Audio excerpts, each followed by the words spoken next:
The voice message from my mother lit up my phone screen, her tone carrying that familiar urgency. Family meeting tonight at 7, non-negotiable. My stomach twisted into knots as I stared at the notification, knowing exactly what those words meant. Marcus had messed up again, and I was about to become the family's financial lifeline. I'm Adelaide, and I've built a life that many would consider successful. Owner of 3 thriving nursing homes, a comfortable house in the suburbs, and enough savings to feel secure. But none of that seems to matter when you're the least favorite child of Patricia Wagner. Another emergency meeting? Nathan peered over his desk in my office, his CP as analytical mind already calculating the potential damage. His concerned expression told me he remembered the last 3 family emergencies all too well. "You know my mother," I said, gathering my laptop and files. "Everything's an emergency when it comes to Marcus." The drive to my facility, where we'd agreed to meet, felt longer than usual. Each traffic light gave me another moment to remember how these meetings typically ended. Last time, it was Marcus's failed real estate venture. Before that, his cryptocurrency scheme. Every time, Mom found a way to make his problems become my responsibility. I pulled into the parking lot, noting Marcus's new Tesla parked next to Mom's Mercedes. Ironic how he always had money for luxury cars, but never for his debts. Through the window, I could see several of our elderly residents in the common room, their peaceful evening routine about to become the backdrop for another family drama. At the nursing home, Adelaide, finally. Mom rushed through the facility's entrance, her perfectly manicured nails drumming against the reception desk. "We've been waiting." "No hello, no, how are you?" Classic Patricia. I watched as she walked past Mrs. Johnson, one of our long-term residents, without even a glance. The family meeting room, usually reserved for end-of-life care discussions, looked sterile and uncomfortable tonight. Family photos Marcus had insisted on bringing dominated the table, mostly of his real estate successes. My nursing school graduation photo was barely visible behind his framed realtor license. Marcus sat in one of the medical-grade chairs, head in his hands. "Hey sis," he mumbled, not meeting my eyes. "Let's cut to the chase," Mom said, sitting primly on the edge of her chair, as if afraid to touch too much of it. "Your brother is in a bit of financial trouble." "A bit?" I interrupted, earning a sharp look. The irony of having this conversation in a place where I helped people face hard truths every day wasn't lost on me. "How much this time?" Marcus whispered a number. The room went silent except for the distant sound of the evening medication cart rolling down the hall. I laughed, but there was no humor in it. "You're joking, right?" "This is serious, Adelaide," Mom snapped. "Your brother made some unfortunate investment decisions. Gambling." "Call it what it is, Mom." As a healthcare professional, I know the importance of calling things by their proper names. He was gambling. The important thing is, Mom continued, as if I hadn't spoken, her voice echoing slightly in the medical-grade room, "we need to help him as a family. Think about all your facilities, how profitable they've become." I crossed my arms, my nurse's ID badge clicking against my suit jacket. "And by we, you mean me?" "Well, you're the only one with the means right now," she said, her voice taking on that guilt-inducing tone I knew too well. "You're doing so well with your care homes, and family helps family.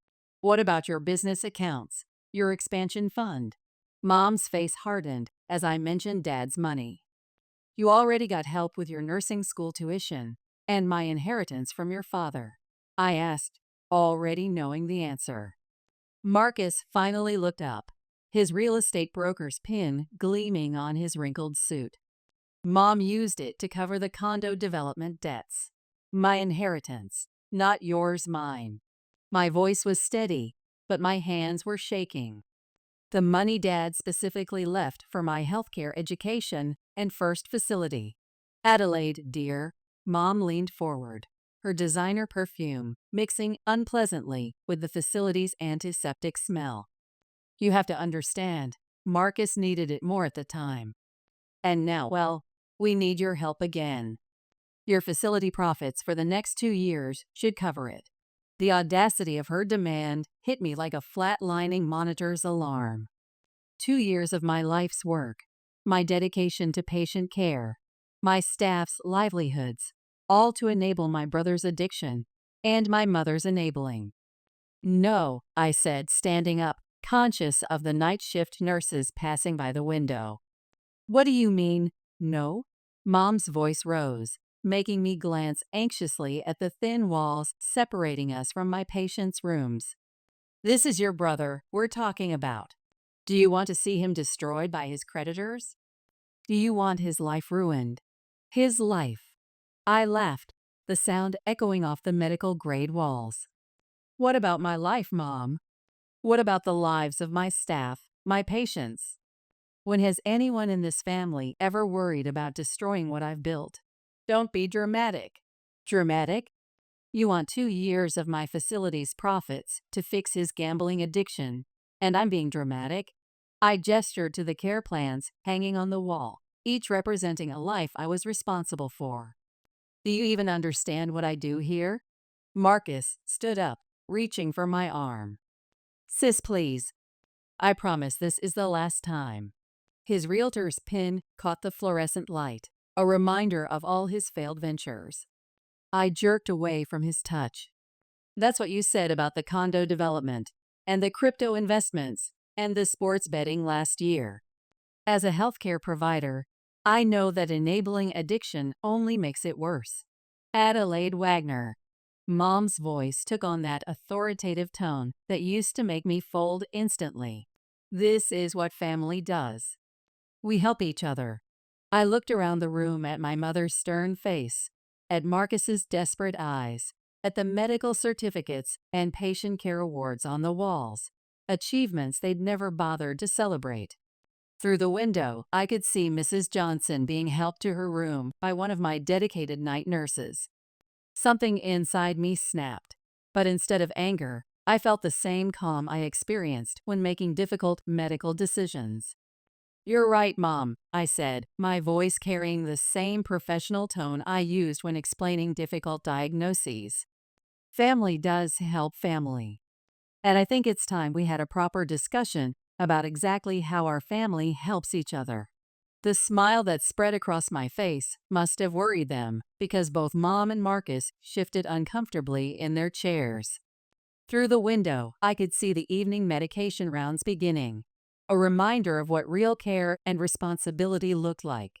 They had no idea what was coming, but they were about to learn that the daughter they'd always underestimated had been applying her healthcare management expertise to more than just running nursing homes. The next morning, she wanted what? Nathan nearly spat out his coffee across the financial reports on his desk. 2 years of facility profits? Is she out of her mind? I stirred my own coffee, watching the cream create perfect swirls like the circular logic my family always used. That's not even the craziest part. Want to know what she said when I mentioned my inheritance? The one Dad left specifically for my medical education? She actually said that money was put to better use helping your brother's investment future. I mimicked my mother's condescending tone, as if my dedication to healthcare meant nothing. Nathan leaned back in his chair, shaking his head. His years as a CPA had taught him to spot financial red flags, and my family was a parade of them. So what's your play here? Please tell me you're not actually considering giving them the money. A small smile crept across my face.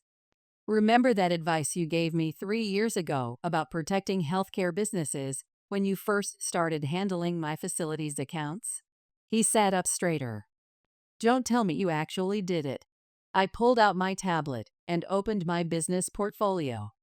Every real estate venture Marcus started, every investment opportunity he brought to the family, I was there, quietly becoming a silent partner. Mom was so focused on him, She never bothered to read the healthcare facility partnership agreements I included in the paperwork. Holy Adelaide. I showed him the documents. I own 30% of that failed condo development, 40% of his property investment company. And the best part, I slid my tablet across the desk. I'm the majority shareholder in his current real estate ventures. Nathan's eyes widened as he scrolled through the documents. This is brilliant and terrifying. Does anyone know? Just my Aunt Eleanor. She helped me set it all up with her legal expertise. I took my tablet back, closing the portfolio app. She's the only one who ever saw Marcus for what he really is. My phone buzzed. Another message from Mom. We need to discuss this further. Dinner at the facility tonight. Look at this. I showed Nathan the message. She's not giving up. Are you going? Oh, I'm going. But not for the reason she thinks. I stood up, straightening my blazer. I have a meeting with my healthcare business advisor in an hour. Want to hear something funny? I've been making more money from Marcus's failed ventures than he has. How's that possible? Because I actually read contracts, and I understand business management from running these facilities. I gathered my files.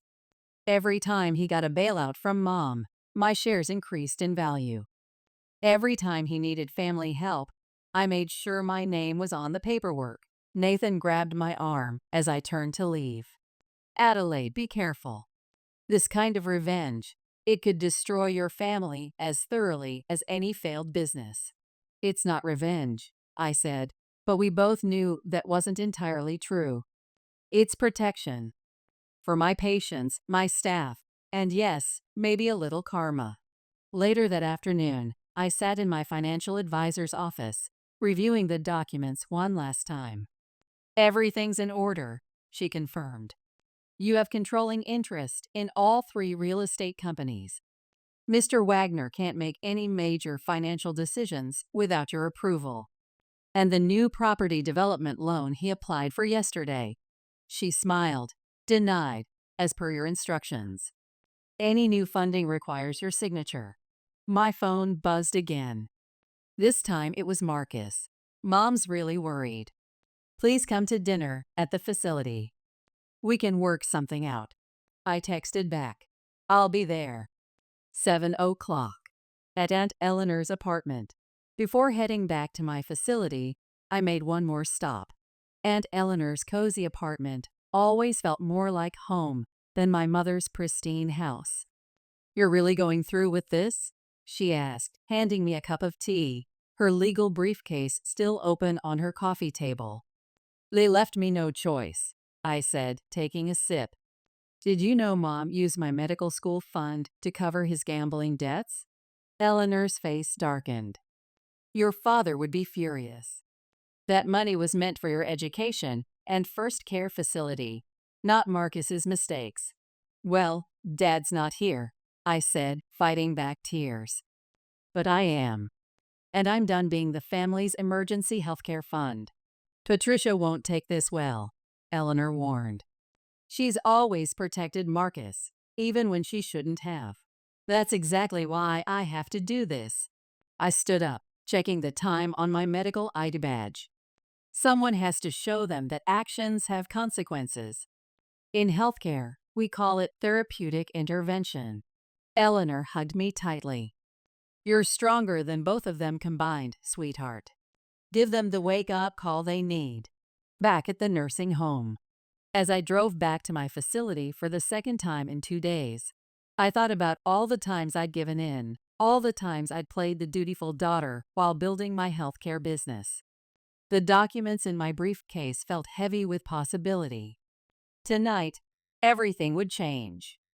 I parked behind Marcus's Tesla again, noting the repossession notice tucked under his windshield wiper.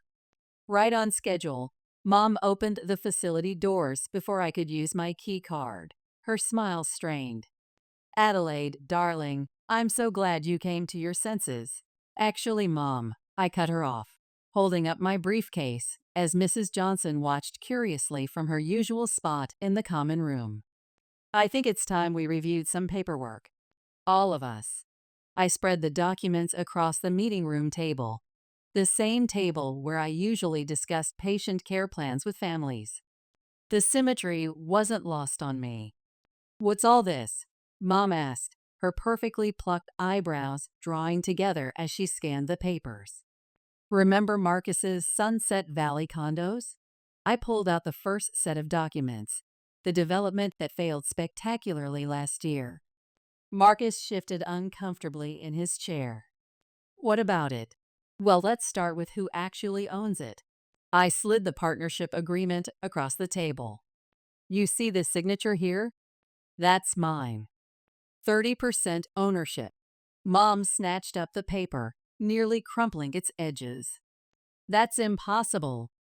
Marcus handled all the paperwork. Did he? I smiled, the same calm smile I used when explaining difficult treatment plans. Or did he just sign whatever was put in front of him, like always? You tricked me. Marcus's face flushed red. No, dear brother, I invested in you. Just like family does. Just like I invest in every patient in this facility. I pulled out another document. And here's the Gateway Properties Investment Company. 40% ownership. Ring any bells? Mom's hands were shaking as she reached for the papers. This can't be legal.